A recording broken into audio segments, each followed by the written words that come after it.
സൂത്രൻ. അമ്മ, വല്ലതും തരണേ. കയ്യും കാലും ഇല്ലാത്തവനാണേ, സഹായിക്കണേ അമ്മ. ഞേ അതാരാപ്പാ?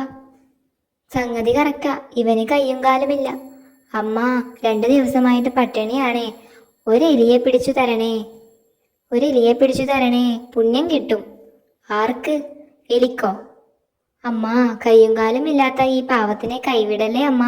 സൂത്ര, ഇവന് കണ്ണും കാണില്ല. തന്നെ ഇവൻ അമ്മയെന്നാ വിളിക്കുന്നത്. ഹേയ്, അത് ഞങ്ങളുടെ ഒരു സ്റ്റൈലാ. അമ്മ, എലിയുടെ കാര്യം മറക്കല്ലേ. പിന്നെ ഞങ്ങൾക്കേ വേറെ പണിയുണ്ട്. കയ്യും കാലുമുള്ള സാറന്മാർക്ക് എലിയെ ഓടിച്ചിട്ട് പിടിക്കാം. ഞങ്ങളെ പോലുള്ള പാവങ്ങളുടെ കാര്യമോ? അത് ശരിയാ സൂത്ര. അമ്മ, സഹായിക്കണേ. ദേ പിന്നെയും. അതൊരു എലിയാ. കയ്യും കാലുമില്ലാത്ത തനിക്ക് എലിയല്ലേ വേണ്ടത്? അമ്മ, അതെ. ആ വരുന്നവനെ ഞങ്ങൾ പിടിച്ചു തരാം, താൻ ഒളിക്കേ. ശരി അമ്മ, വിശന്നിട്ട് വയ്യേ, ഒരാനയെ കാണിച്ചു തരണേ. ആനയോ? അമ്മ, ആനയെ തിന്ന എലിയോ? എനിക്ക് വേണ്ടേ. താൻ സ്ഥിരമായി ആനയാണോ തിന്നുന്നത്? തിന്നാനല്ല ചേട്ടാ, ഈ കൊട്ടത്തേങ്ങ ഒന്ന് ചവിട്ടി പൊട്ടിച്ചു തരാനാ. 2 ദിവസമായി ഇതും കൊണ്ട് നടക്കുന്നു.